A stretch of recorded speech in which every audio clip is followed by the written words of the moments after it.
Welcome back, it's me, Lou. I'm here for another action figure unboxing and review, and today from McFarlane Toys in their DC Multiverse line, we are featuring Robin Tim Drake.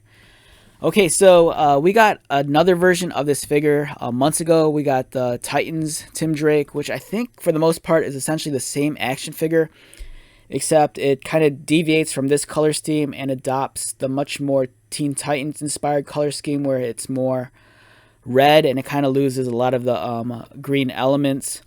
I know a lot of people are excited about this figure in particular because this is iconic Tim Drake. On the back, this is a very striking image. This is taken from Robin issue 1 of the miniseries, and the illustrations done by artist Brian Boland. Very cool, and this is what the action figure embodies, is this iteration of the character. For me, I'm excited. Tim Drake is one of my favorite Robins. I think of all the Robins, my favorite's probably Damian, just because I think Damian added a very different dynamic in terms of the father and son relationship. Is much different than what Bruce had with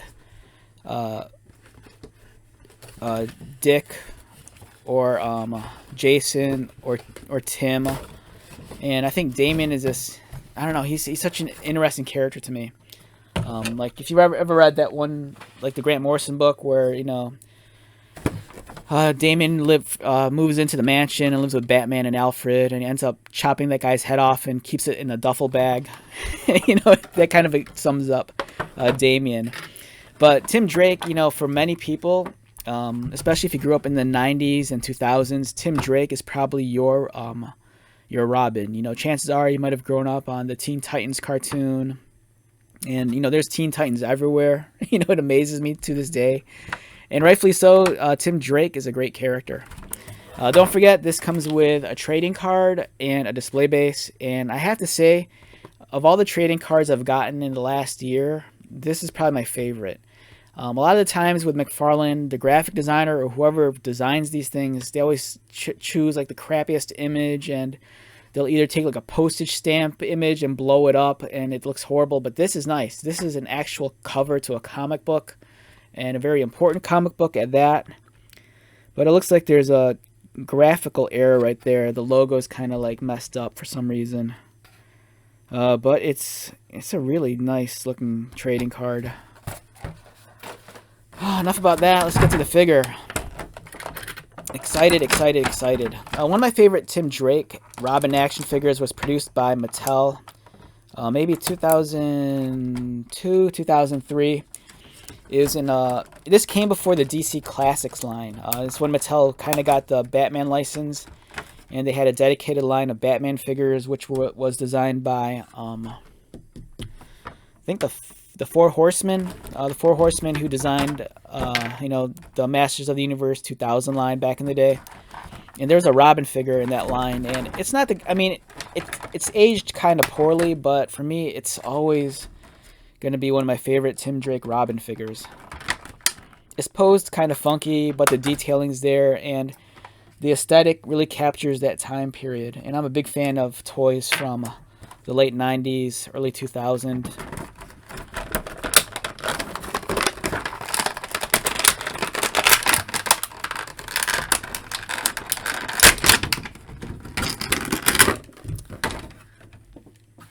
Alright, so we have the Boy Wonder. We have Tim Drake, who at the time was Robin number 3. Prior to him, there was Dick Grayson, Jason Todd, who would later become the Red Hood, and then we have Tim Drake. Tim Drake kind of got lost in the shuffle during the New 52, and they made him Red Robin, which I thought was the stupidest thing in the world. Because it's like I said, for a lot of people, Tim Drake is their Robin, and I don't think he takes a backseat to anyone. And this is a nice figure. It looks so much nicer than the Red Titans version. Not that I have anything wrong with that, but I think for me, it's just like this strikes it strikes a chord with me. I was a big fan of Tim Drake when he first debuted. The cape is, whoa, this is nice. has like a really cool cracked leather texture to it. That really surprised me. You see, a lot of times with the capes, you get a very flat, bare texture. Granted, the fold and wrinkles might be really well done, really well detailed. But man, they went the extra effort and really recreated like a leather texture on here. That is nice. Wow, I wasn't expecting that. I love how the Tim Drake Robin has the dual colored cape. Like on the underside it's yellow, but on the top it's black. It kind of works if you think about it. Like if he's like sneaking around at night and he hides in an alley, you're not gonna see him when his back's to you. But then when he's, if you're like a criminal and if he's leaping off the building and he's gonna jump on top of you, he's gonna shine on you like a spotlight, and he's just gonna get in your face. So I think that's neat. He has a very bare utility belt. It's not like Batman's. You know, there's no visible pouches. They took some liberties and made the costume more modernized by making it more like body armor as opposed to like spandex, which I don't have an issue with. The rivets kind of remind me of like the armor designs in the Arkham video games. The face is decent. Chin's a little bit too big for my taste, but the hairstyle's nice. You know, really embodies the Tim Drake Robin. Now, one thing I'm always torn about is when it comes to Robin figures, sometimes I think he would look better if his mask was colored black as opposed to gray.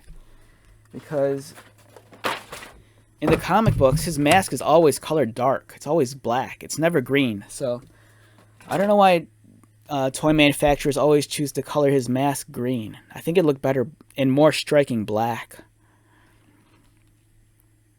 And there he is. It looks nice. Excellent figure. If this is the Robin, yeah, I'm tongue-tied. If this is the Robin that you've been waiting for, it's well worth the wait. Good luck finding him in the wild. I got lucky and found this at a Walmart, like at 7 o'clock. No, not Walmart. I found this at my Target as soon as it opened, and they only had one. And I was there the day before, and they didn't have it. And I got lucky because I've never seen this in the wild again ever since. Because I know it's a hot figure. I remember when they shared this on social media, people, you know, they went bananas for this guy. So, yep, he's finally here. The Tim Drake Robin. Articulation is as follows. Head rotates. Doesn't look down all that much. Looks up a little bit. Arms move. They go outward. There's the butterfly socket. Allows for further range of motion. Bicep cut, which is nice. And it's nice because it's cut right at the cuff of the sleeve. So it's very clean. You get dual pinned elbows. Articulated wrists. Legs kick up, which is decent. They kick outward, almost full splits or full splits. Ab or diaphragm cut. Doesn't really want to bend forward. Arches back about there. Legs, waist, double pinned knees, ankles, and toes. Overall, excellent action figure. On a scale of 1 to 10, for me, solid 8.5, but it's not a 9. It's almost there. I think for me, the head could use just a little bit of work, and there's just something about the body. It feels a little stiff. There's some Flash action figures, especially some of the leaner Flash bodies, where they move like butter. And there's that one Deathstroke figure. God, I can't remember which one it was. There's a Deathstroke figure that moving him is like a dream. Everything just moves so smoothly, and it's a very the figure wants to be posed. You know, there's some action figures that you always kind of like we have to like force it to move, and you're kind of met with some resistance. That Deathstroke figure is awesome, and I kind of feel like with this being Tim Drake, you know, he's a teenager. You want something that could emote more and get a little bit in much more dynamic poses. And this guy doesn't want to crunch forward, and I don't know, it's just a little stiff, but it's a nice figure. Okay, I'm losing my voice, if you couldn't tell. I've been shooting videos all day. I'm like on vacation right now from work. So in my free time, when I could find it, I'm trying to film as much content as possible. So I'm like shooting like 15 to 20 videos a day, which is like hell on my throat. All right, so let's wrap this one up. Once again, my name is Lou. If you're new to my channel, welcome. If you are a returning viewer, subscriber, thanks for your continued support. I greatly appreciate it. So until the next video, be safe, take care of yourself, buy lots of toys, and most importantly, be happy. And I'll see you at the next one. All right, later.